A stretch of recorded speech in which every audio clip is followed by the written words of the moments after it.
Good morning. Hello, everyone. Welcome to today's Leadership Huddle webinar hosted by NIC.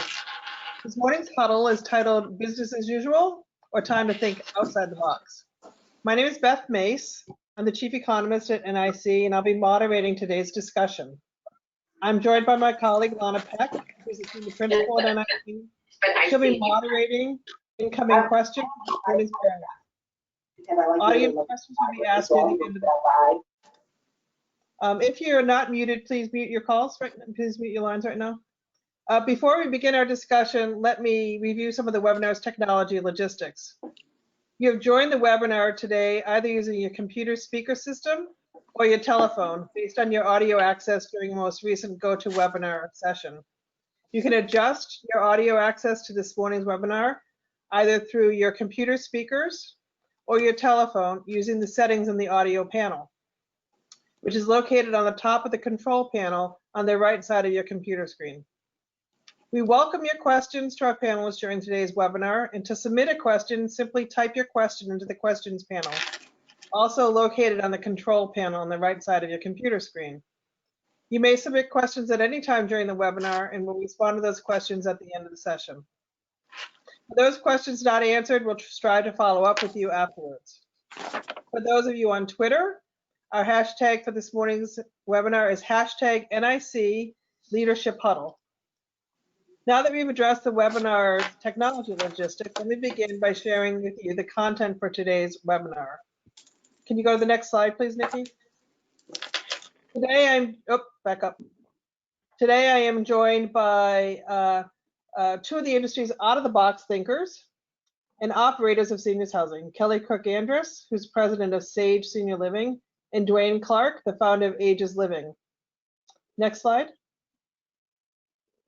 Our conversations today will really be focused on the seniors housing industry and the impact of COVID-19 on existing conditions for operators, followed by a discussion on the finance and development impacts of the virus on financing conditions.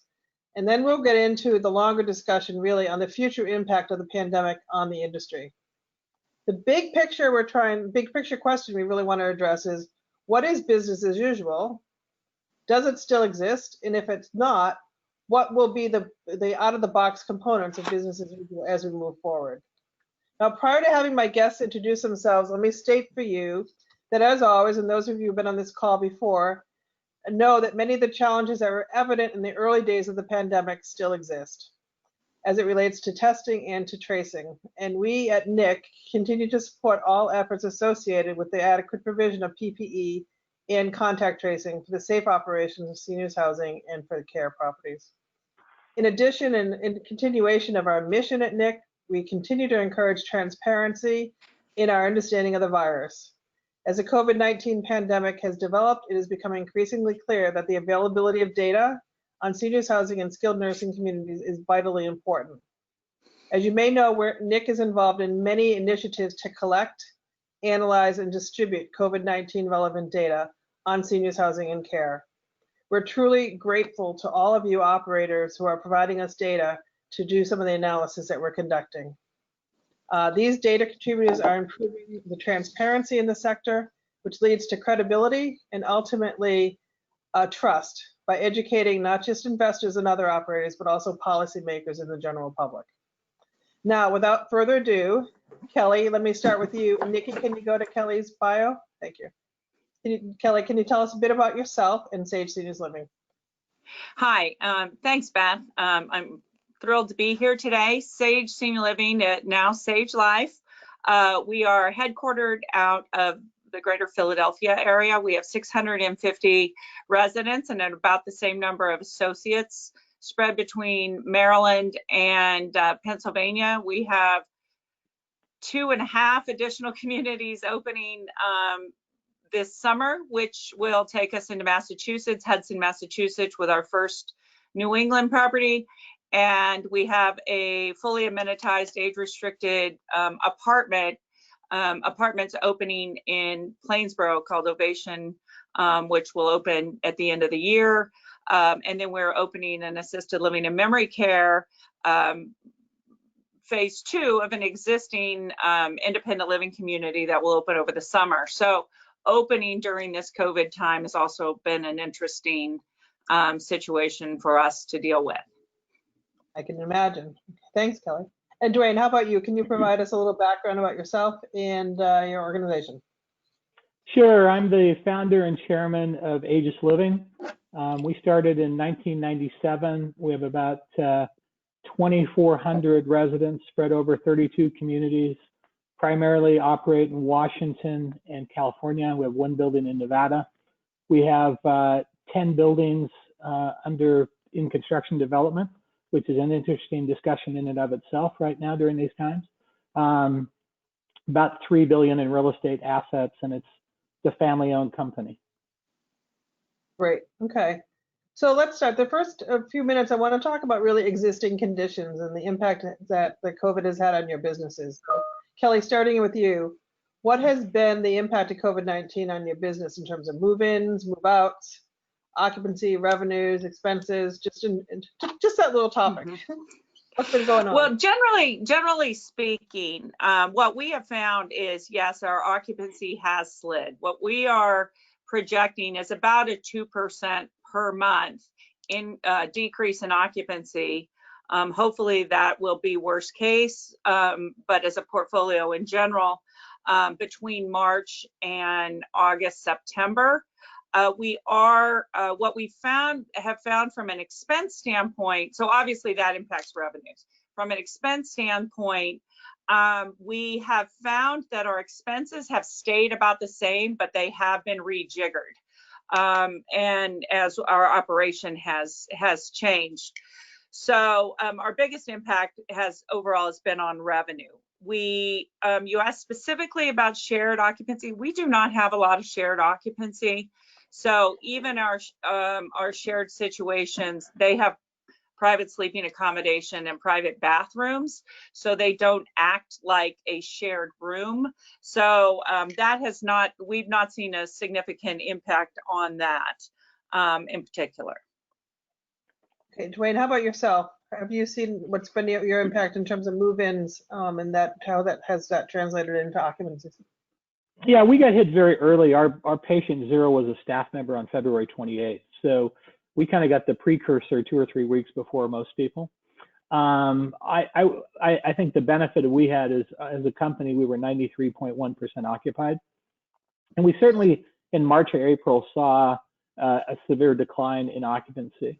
But in the last 3 weeks, I will say, we actually see an increase in occupancy. We were up about 14 in the last 3 weeks, which is not a bunch, but a positive is a positive. So we're about 90% right now as a company. So we lost about 3%.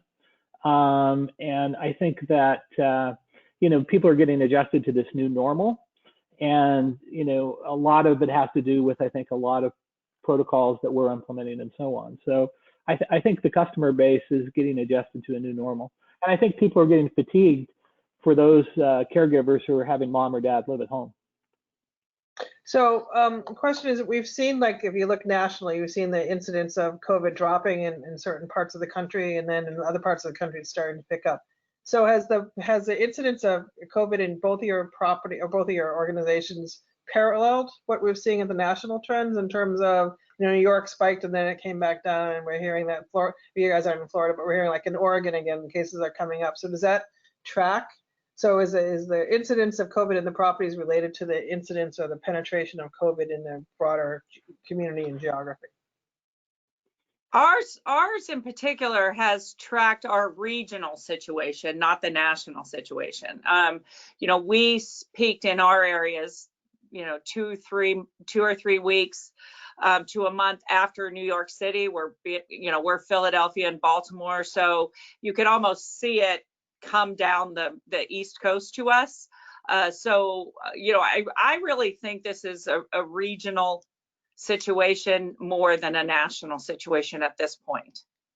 And I just wanted to agree with Dwayne. We saw our first walk-ins tour and we almost didn't know how to handle it as an organization. Good news is great news, but also the protocols to handle for that, because it came a little earlier than we expected it. Right, thanks. Okay. So Dwayne, I've heard comments about seniors housing might be actually the safest place to live if you're older.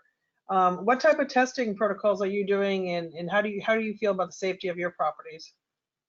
Well, I think I wouldn't make that as a blanket statement, because I think it depends on the operator and the investment you make and the training you have and everything else. So I think, for us, again, we got hit very, very early. And, Seattle was the first case, the first death. The Life Care Nursing Home is, 8 minutes from our corporate office. We have 3 buildings within a throne's throw of that Life Care Nursing Home.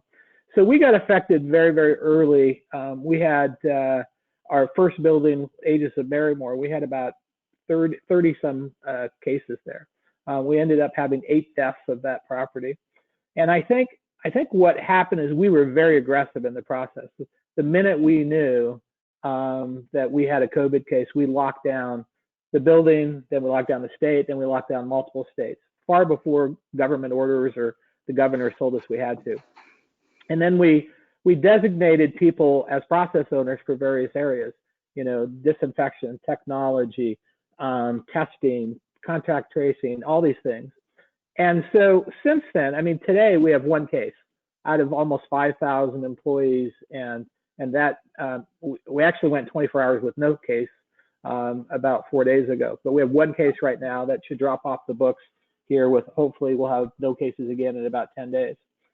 So I think it really depends. We've had 1 death since our original outbreak. And so I think it depends on your diligence, how aggressively you attack this stuff. I think it can be the safest place on the planet. We're not seeing the correlation between the uptick because, the safety measures that we take, not only when the people are at work, but the safety measures we take when they're at home. And I think that's the message that I would give the listeners is you got to, we provide telemedicine so people don't have to go to the hospital. We provide food so people don't have to go to the grocery store. So the more you can do to minimize the risk for people going outside and getting infected in the outside community, that's the greatest risk. We can keep people in a bubble and keep them safe, but it's when people go out in the general community that it's a problem.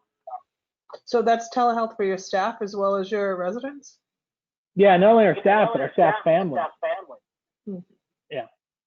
Well, so let's stay with you for a second. So that's part of your culture, right? So how does culture affect your business? Oh man, we have people get sick with me talking about culture, and I know Kelly's a big proponent of it too. But we've been a company that was the basis of our foundation.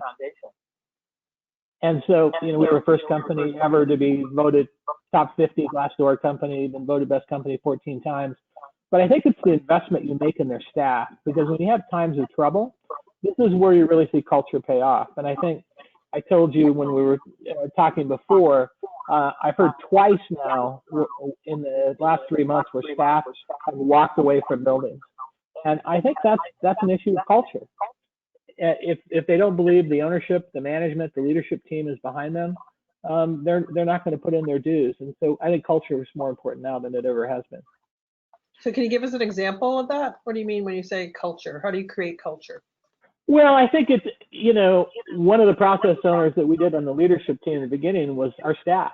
What are their needs? So on March 8th, 9th, 10th, we were meeting with staff saying, what is your immediate concern? Is it childcare?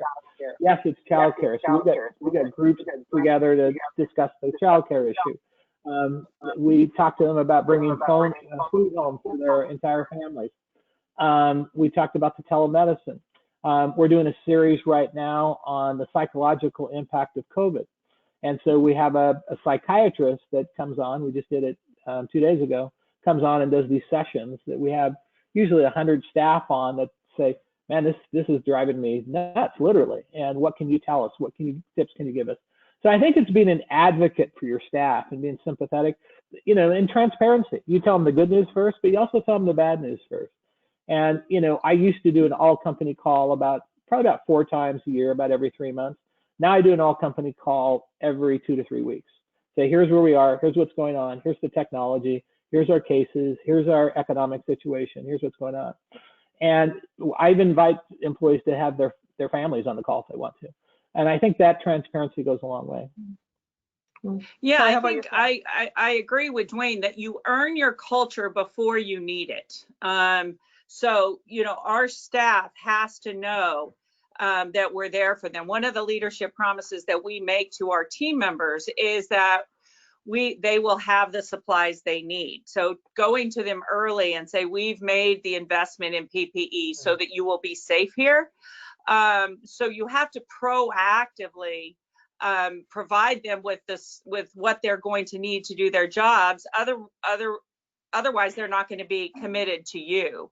So we did not see our folks walk off the job. And, there's a lot of this about this, we're heroes, our associates are heroes. And yes, they have, but you know what? They've been heroes all along doing heroic jobs. What we say is they're professionals.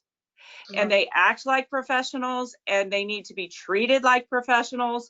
And being a professional doesn't mean that you don't still punch a time clock, and so treating them transparently, letting them know what's going on in their communities. What we always have to remember is that no matter how many satisfaction surveys we do, the relationship between the resident and the staff is always very high up, if not the #1 source of satisfaction.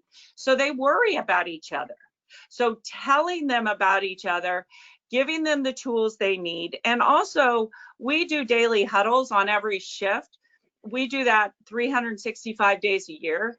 And one of the reasons you do that is for the bad days, not only to send out great information, but so that they know every day they're going to get together, everybody together in one place, and hear what's going on in the community, hear a letter from us as leaders, a message from us as leaders. So that is very important, but that commitment started well before COVID.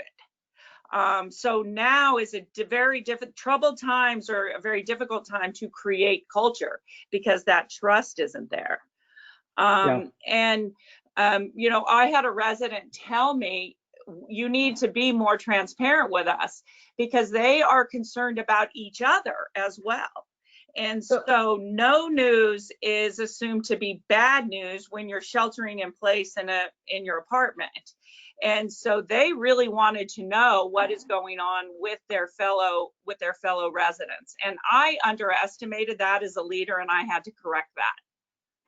So that's interesting, because one of the value propositions of seniors housing is socialization, right? And so we've been fighting that with the COVID, because you have isolation. So what have you been doing at Sage in terms of promoting socialization, or that interaction that you're talking about, either between the residents themselves or between the residents and the staff?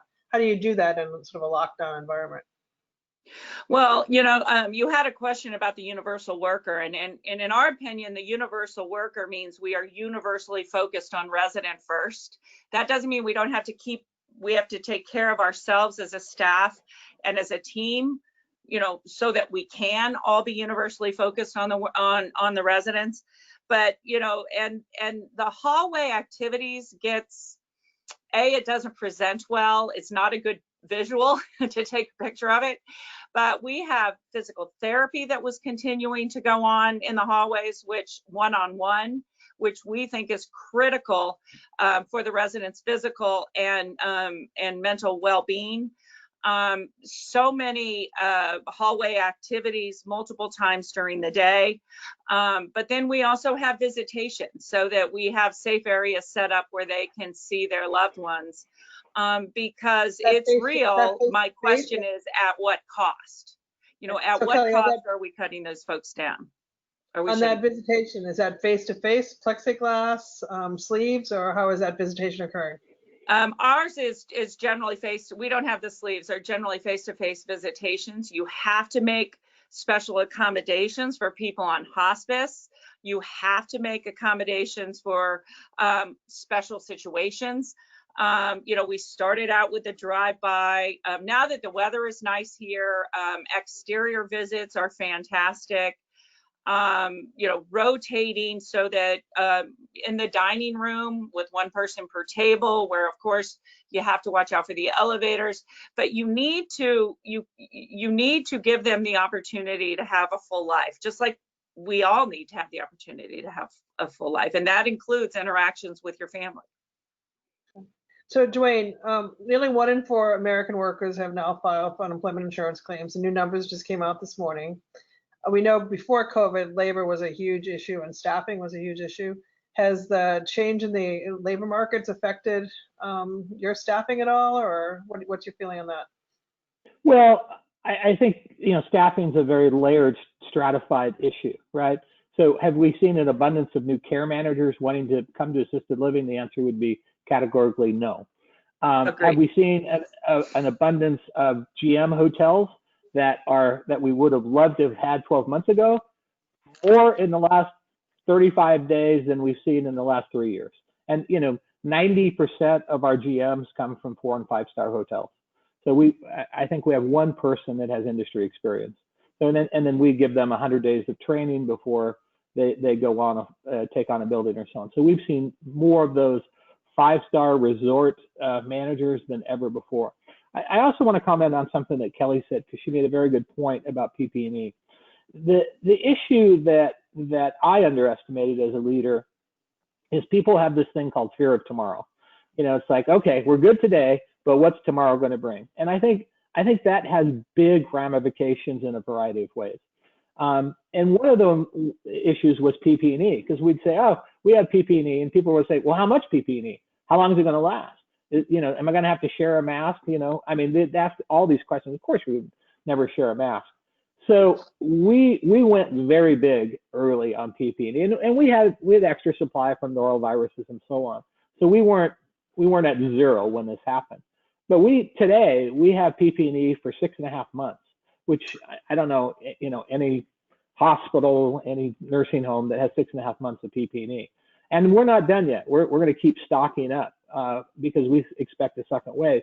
But every time I do a company call, I say, well, here's where our PP&E, and people go, oh, So I think the fear of tomorrow.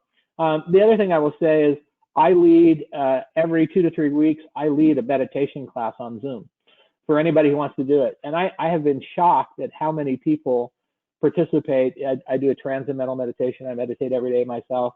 How many people jump on that call? And they say, please keep doing this. This is our lifeline. So I don't think we can underestimate the brain fatigue, the fear factor, the psychological impact it's having on our staff and our residents. And now, I tell people we're fighting a 3-headed monster. We're fighting the virus, we're fighting the economic reality, and now we're fighting the press in terms of what's happening in our buildings with 40-some thousand deaths in long-term care. So is the meditation class open to the residents as well? Well, we're going to do one to the residents. The staff are doing ones to the residents as well, but they haven't been open to when residents are with me, because staff kind of want to have it on their own, and sometimes they want to ask me sensitive questions that they may not want residents to hear. Wow, that sounds good. Well, I am not a meditator. I run and drink wine. In that order? Yes, hopefully in that order. Depends on the day. Okay. So I'm going to switch topics for a second over to finance and development. So, well, can I answer? Just let me, I think it'll be interesting, Dwayne, to see if those hotel folks, I think that's a very interesting thing to address, to investigate, because are those hotel folks, they are overcoming some pretty bad news in the industry in the news about our industry, and they're still coming. So might they be a leading indicator that proof that we are still a viable industry when people want to leave the relative safety and security, physical safety and security, maybe not economic safety and security of the resort world. If they're willing to come and work for us, for great companies with great culture, then I think that speaks volumes to maybe as a leading indicator about how the world at large feels about us. Yeah, I agree. That's interesting too, because I know that it was a big challenge to get executive directors, especially with the new supply that was coming into the market before COVID, of trying to find strong talent at the top. Because the executive director effectively runs their own little business, right? And to be able to get some properly trained and experienced people, I know was a real challenge. So that's heartening to hear. Well, I would argue they run their own big business. Yeah, fair enough. Excuse me. Erase. Big business. All right, so let's switch over to finance and development. So you guys are both doing development.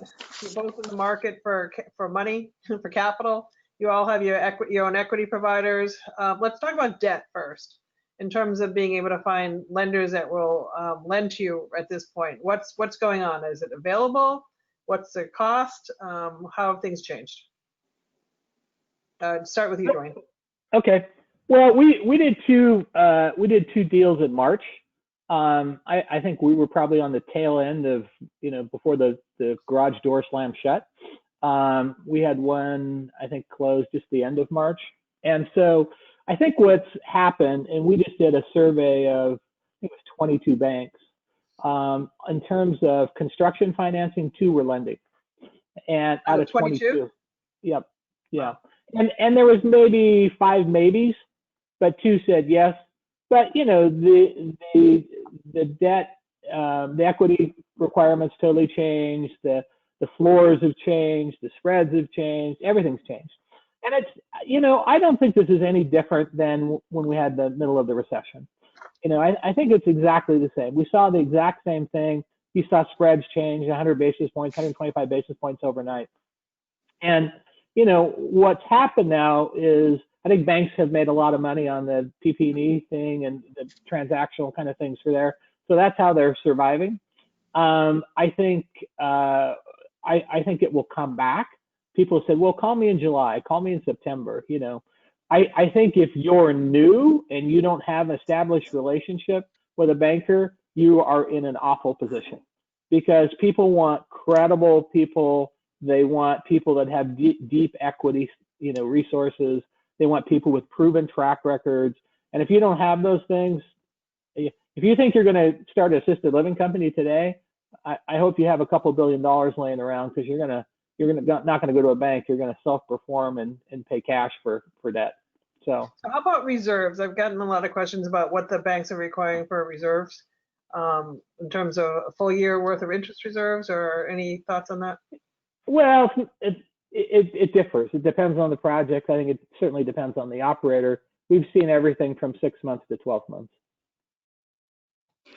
And I think that, if sponsorship to any project, certainly a new development project, if sponsorship mattered 2 and 3 years ago, it certainly started mattering 3 months ago. We've talked about, those sponsors, ourselves, our partners that went in early on, huge $100,000 PPE buys back in February and March. All those things are indicative of how you're going to handle this situation. Our lenders have been very good to us. They have worked with us, but we, and through our partners, have had long-term relationship with these folks. So they know that, that we're there in the short, the medium, and the long term, including our partners. Now, we have just recently been looking for agency financing, which has been a takeout source. And I think one of the issues there is the conservatism at Fannie Mae and Freddie Mac. So if you're looking to get off a construction loan right now, or looking to, you've got something maturing, we're just getting our hands around what their new criteria, underwriting criterion are. But for instance, we have heard that Fannie Mae will not close on a deal or lock on a deal that has a single COVID case. So who's going to go through an underwriting situation and not know if you have one COVID case come up between now and then? So there's different levels of conservatism at different levels of the capital stack on the lender side.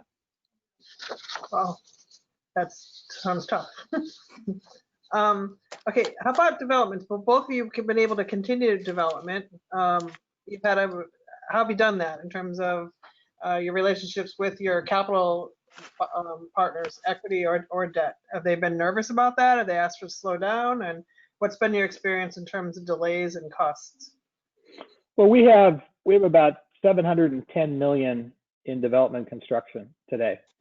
I think equity, I mean, all our equity, we have about 220 high net worth equity investors.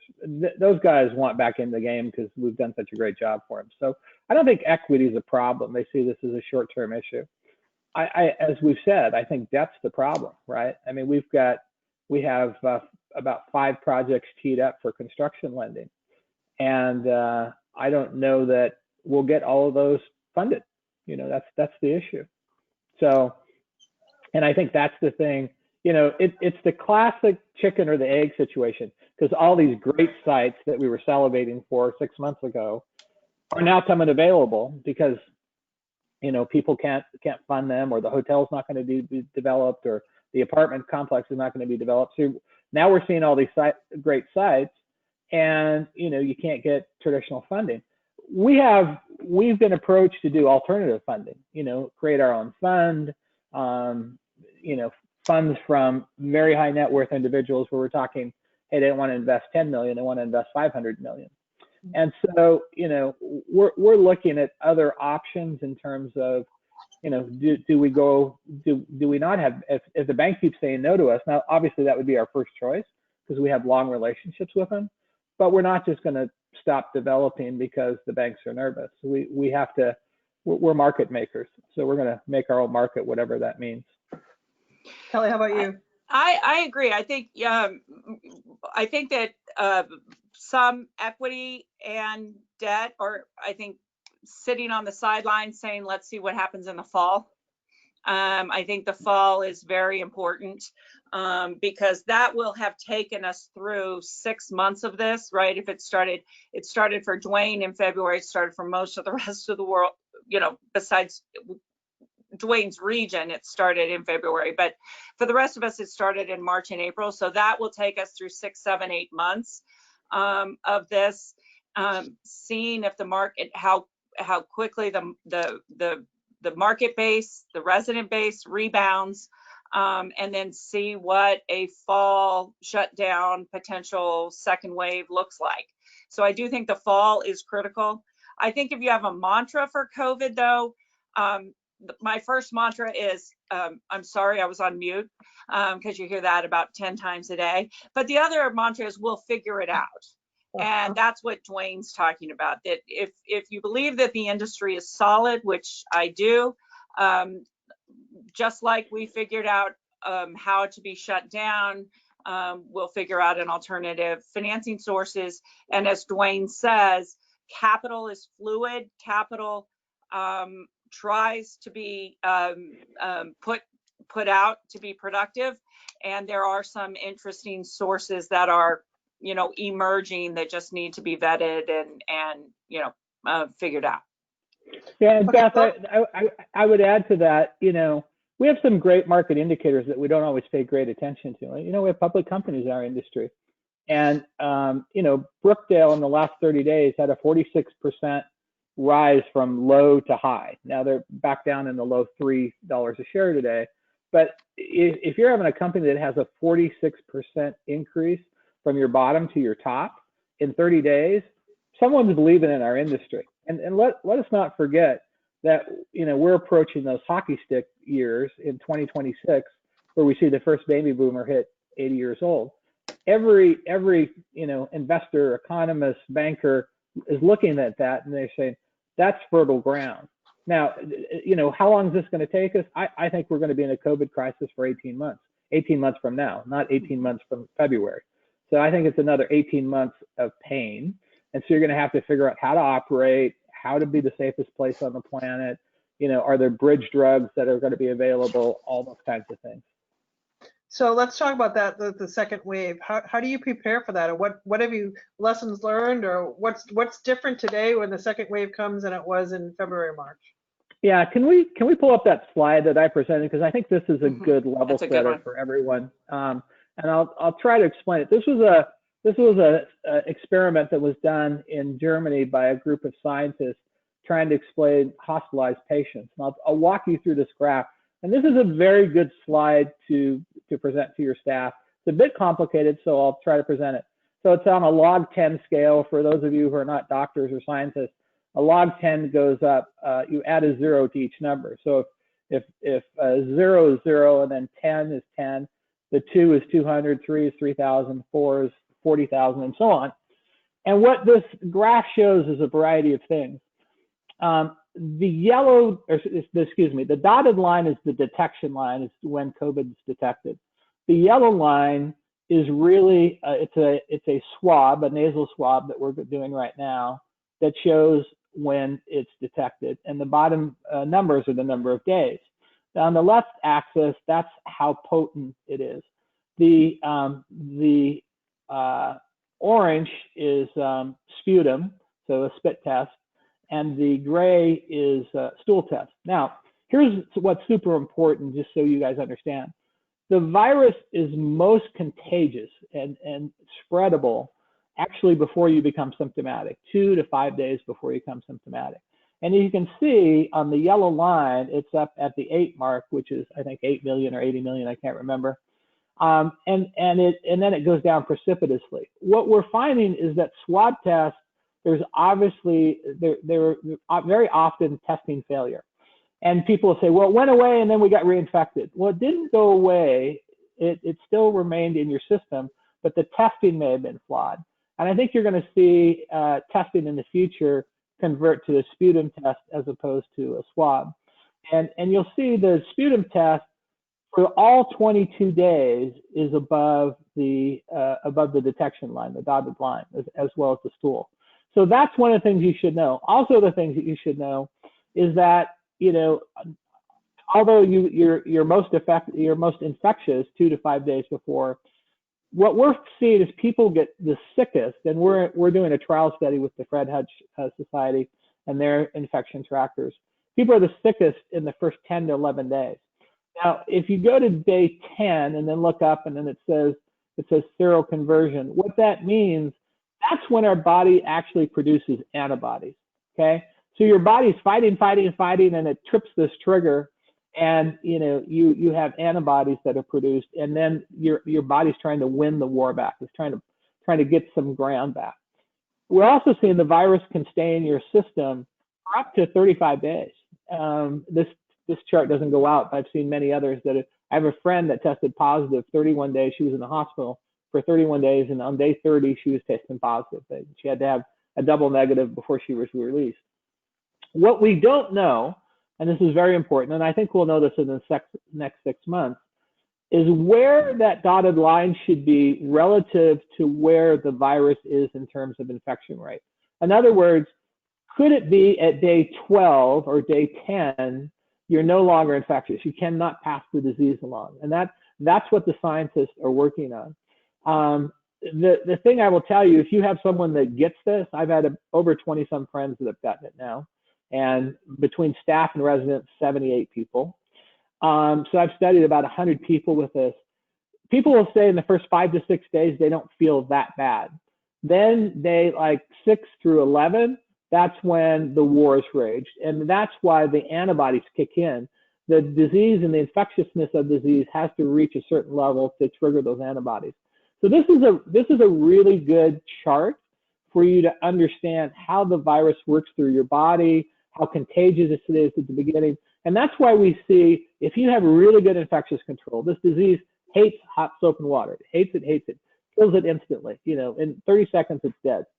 So if you have good infectious control, if you have good social distancing, you have good PPE, we've had one case in the last 27 days out of, between staff, residents, and contract people, 5,000 people. So if you implement that aggressively, you're going to win the war of this disease. So, Dwayne, if I can ask, this is days after the onset of symptoms. What is its symptom? Well, again, remember, you're asymptomatic for the first 2 to 5 days. So when you become symptomatic is when you get fever, chills, body aches, coughing, you know, congestion. And it presents differently in everyone. So if we are swabbing early, and often, then that is a good thing, but you have to swab early. Now, I know that Rutgers has a sputum test. Is there any other sputum tests that are eminent, or in who's next? Yeah, I think universities are starting to embrace this. I know at University of Washington, they're starting to do sputum tests. We have a lab that's named Atlas that they said probably in 2 to 3 weeks. I think this will be pretty commonplace in the next 90 days. So I think you'll see, and keep in mind, if you want to go test an Alzheimer's resident and stick a nasal swab 3 inches into the nasal cavity, it's a problem. So I think a sputum test is going to be a lot less uncomfortable. I mean, I have people that say, I don't want to take it, it's too painful. Well, I've done it twice. It's not pleasant, but it's not, your eyes get a little watery because you got the thing in your nasal cavity, but it's in there for, 15 seconds or something. So it's not horrible, but it certainly sputum will be a lot easier. And I think you'll see that happening. And as you can see, it's so much more accurate, right? Right. Because that's the problem. When you think, oh, everybody's negative, and they may have just not got a good swab, or the test may have been accurate, or whatever. They didn't get far enough into the cavity. That's the problem. And then you think, oh, we're all negative, and you may have one positive and affects the whole building. So that's problematic. Great. Okay. Thanks very much. It's really interesting. I haven't seen that.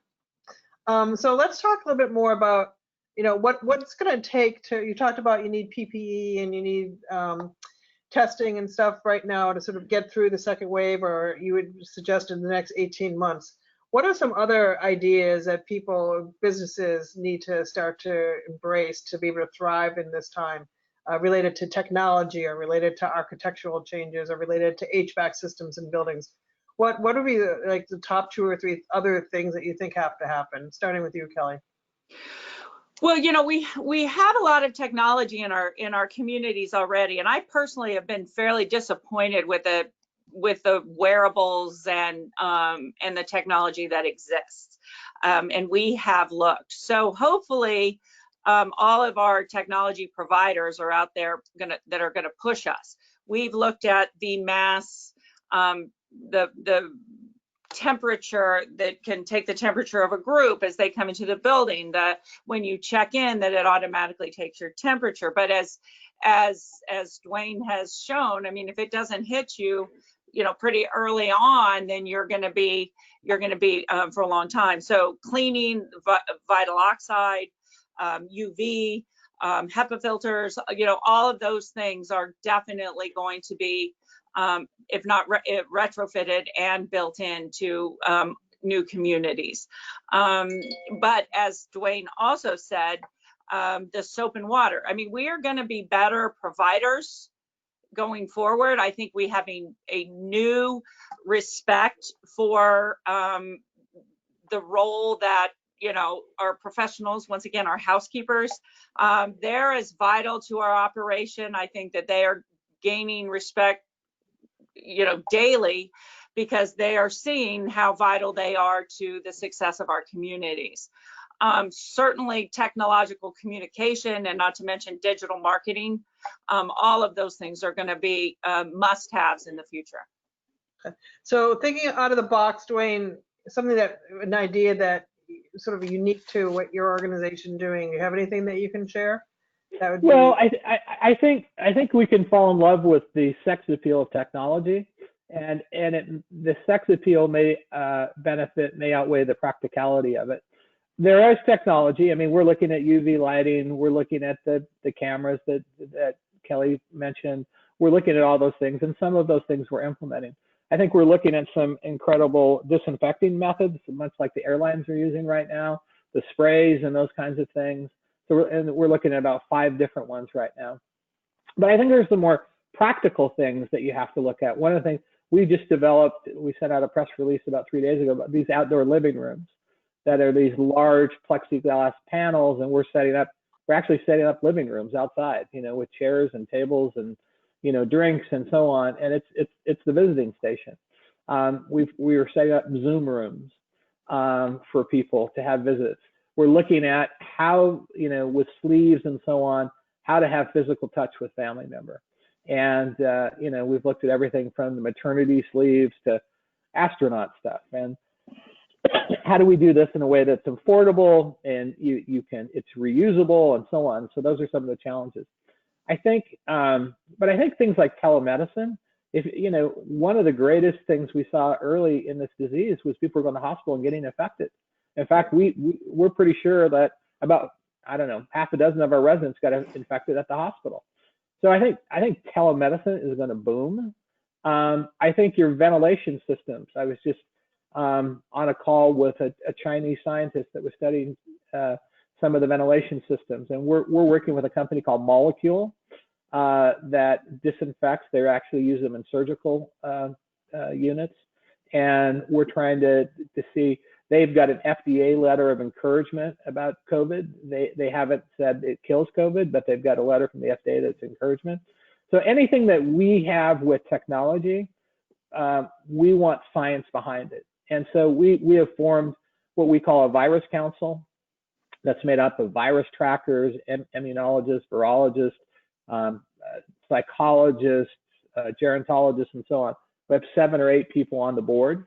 And those people feed us information constantly. We have a guy that's developing a vaccine that are going to up our knowledge. And I think that's one of the areas that, as an industry, we're pretty weak on, that we haven't brought science. We've brought healthcare to the table, but we haven't brought science and medicine to the table. We're hiring a chief medical officer, an in-house position because of COVID. And we want to be more science-based in our approach to healthcare, and our people are getting sicker. So we have to provide good science-based answers to these problems. I think one of the things that you brought up was telehealth, and I agree that I think that's going to be a game changer. I was just having a conversation this morning with our VP of operations, and there was an incident, and I said, well, before, would we have sent her out to the hospital, to the ER? And she said, probably, even though we're very comfortable not sending her out to the emergency department now.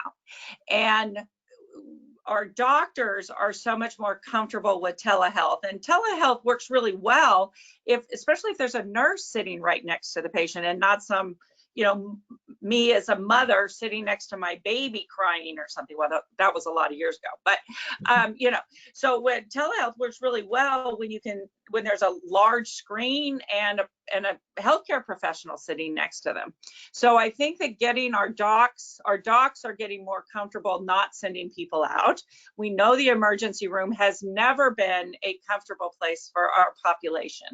Additionally, we are seeing less of the finite adjustments to people's medications, which cause undue and unnecessary burdens on us as assisted living providers.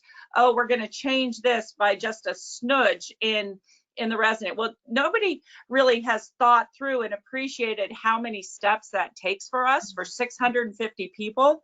And so that's important. I think, and this is not the soft stuff is the hard stuff.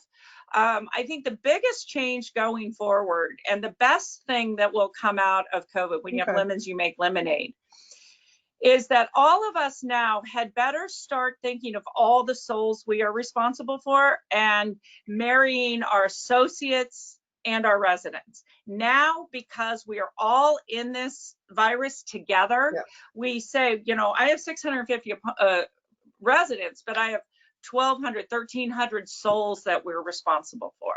And really seeing that and working forward in that, I swear that will be the best thing that comes out of this. Yeah, I agree with that. I was going to ask about that in terms of the staffing changes that are happening, and that I think there's a more marriage, so to speak, between the residents and the staff that's occurring. So I want to leave time for questions, but I want to give you guys like a 1 or 2 minute wrap up here for any, especially on out of the box, because the title of this session was, is it business as usual or time to think out of the box? So you've given me some ideas of some out of the box, new ways to think about the future. Let's project a couple years after we get COVID. What would be some of the new things that would be going on from an operator's point of view that would be different from today, that would be considered out of the box? Starting with you, Dwayne. Well, I think we've talked about a lot of them. I think technology is going to play a role in You're going to see a lot more remote medicine. I mean, we use a company called 98.6 in telemedicine that has been phenomenal. I think you're going to see Zoom rooms. I think you're going to see virtual visits. I think you're going to see, you know, some kind of infection-free visitation. We call them our outdoor living rooms. I think you're going to see, you know, things that people can reach through and touch and hug the families, because that's a big thing. But I think, quite frankly, I'm not sure everyone's going to make it through this. I think if you're a company that has a weak culture, if you have a weak credit rating, if you have a weak leadership, I don't think everyone's going to make it. And I'm not trying to be doom and gloom here. And you know, the old saying that the strong will get stronger, the marginal will coast along, and the weak will die, I think is probably interesting and profound here. So I think the industry as a whole is going to change. And don't forget, we have politicians that are on the rampage about long-term care. So whether we like it or not, whether we think it's going to change or not, it's going to change. And so you got to get ahead of the curve as opposed to being behind it. And I think one of the things that we're doing is bringing a lot more medicine and science to this thing. We want to be not only safe, but we want to introduce things that are going to make people actually better in our buildings than when they came in. And that's never been a thinking, you know, kind of a wellness concept about, oh, people are going to live 2.5 years and they're going to die and they're on a downhill trajectory, right? We actually think there's an opportunity to have people extend life with certain things, and that's a whole nother webinar. But that's where we see ourselves going. Great. Okay.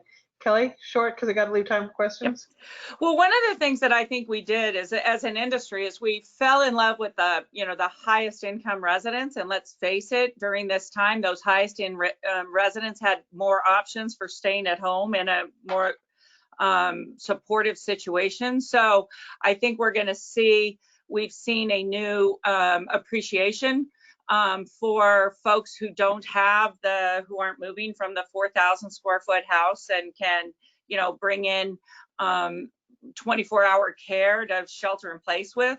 I also think there's a new appreciation for a different kind of marketer. In marketers, we've always had, you know, miners and fishermen, and the fishermen are the ones that, you know, chase anything that's shiny.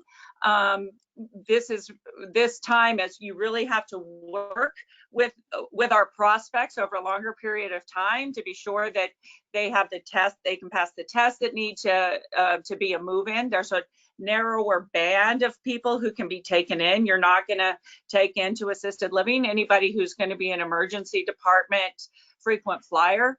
So I think that what we end up with 6-9 months from now is going to be a less frail assisted living residence. And I think that all of these things that we are implementing now will also keep influenza down and other things that used to put our population into the hospital. Great. Okay, thank you. Hey, Lana, I think you've been tracking questions. Can you ask a few that you've been receiving from the audience? Sure. The first one is for both Kelly and Dwayne, and it's kind of a two-part question. The question is, what percentage of your facilities are accepting new admissions, and what are the move-in levels versus a year ago? And then kind of to follow that up, can you talk a little bit about pent-up demand and, you know, how much benefit you're going to see from occupancy once things start to open up? Yeah, I think, you know, a normal move-in month for us is about 130, 140 people a month.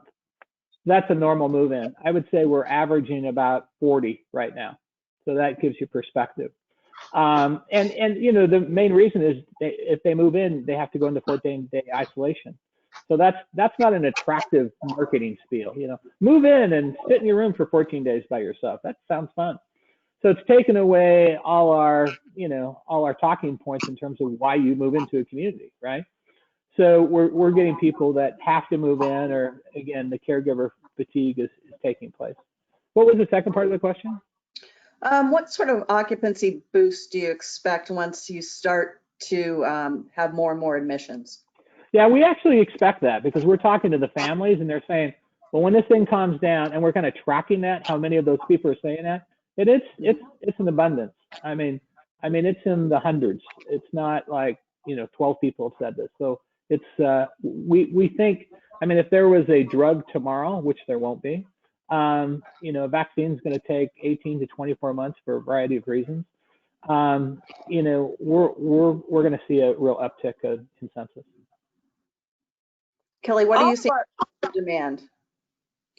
all of our communities are accepting residents. As Dwayne says, there's, you know, it's a fairly strenuous process to join the club. We are being creative. We have a situation where, especially in communities that have independent living, where, you know, immediate access to the outside, so they're not in the rest of the community.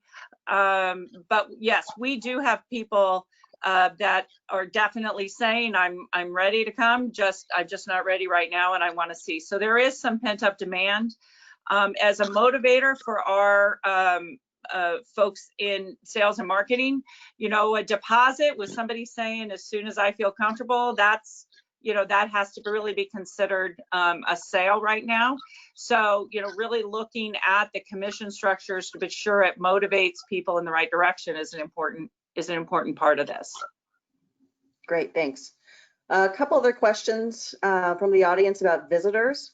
Are you allowing visitation in all levels of care? And are you allowing outside visitors at this point? What are your restrictions? No internal visitors of any kind for us. I mean, the building's on lockdown. So we're doing outside visitation only. We do have visitation areas set up in all of our communities. We are most afraid of that in our memory cares. You know, we kind of have an Under Armour protect this house mentality about that because of the difficulties in social distancing and protocols in our memory cares. But yes, if you want to see your loved one, you can see your loved one. It will probably not be in their apartment, but we will make an accommodation for you somewhere, somehow. Great. Had a couple questions about Dwayne's chart with the different types of testing. And one of the audience members asked, if the sputum testing is more accurate than the swabs, and what's the holdup on the implementation of that? Well, it's government. Yeah. You know, this was just a finding that was just done in April, right? So we're talking 7 weeks ago, 8 weeks ago. So unfortunately, the FDA, the government, that, you know, they don't move that fast. And oftentimes those tests can be a little bit more expensive. I mean, an average nasal swab now is running about $50 to $75. The sputum test could be $100, $125. So cost is a factor. Now they'll get that cost down, but between, you know, people actually doing thorough testing to say, let's, you know, do the double blind and make sure this is the way to go, and the cost, I think those are the things that are slowing it down. Okay, so I want to be mindful of time. We're actually at the top of the hour. So if we have further questions, we'll try to address those, and I'll get in contact with Dwayne and Kelly. But thank you guys very much for joining us today. And it's been a really good conversation from my point of view. Nikki, can you put the last slide on, please? I want to mention what the next event is going to be on July 9th. We're skipping 2 weeks because of the holiday. It'll be on the skilled nursing sector and where do we stand. And we're featuring Bill Kaufman, my colleague, as moderator. And then BJ Hauswald from Genesis, and Rachel Reed from Southern Senior Care. So I think that that's going to be a great event. So I hope you can join us. And also wanted to just point out to you, if you have questions or you need information, you should go check out our website, nic.org. Has a lot of really good information on there. It's a whole COVID-19 resource page, which has summaries of the surveys that Lana's been conducting, weekly surveys, biweekly surveys on move-in, move-outs, occupancy rates and different trends. There'll be a synopsis of today's event on there by probably tomorrow or Monday at the latest, and lots of other really good stuff. So we invite you to take a look at that. And on behalf of Nick and Lana and Mike, we want to again thank you, Dwayne, and thank you, Kelly, very much. We appreciate it. Thank you. My pleasure. Our webinar. Thank you, everyone.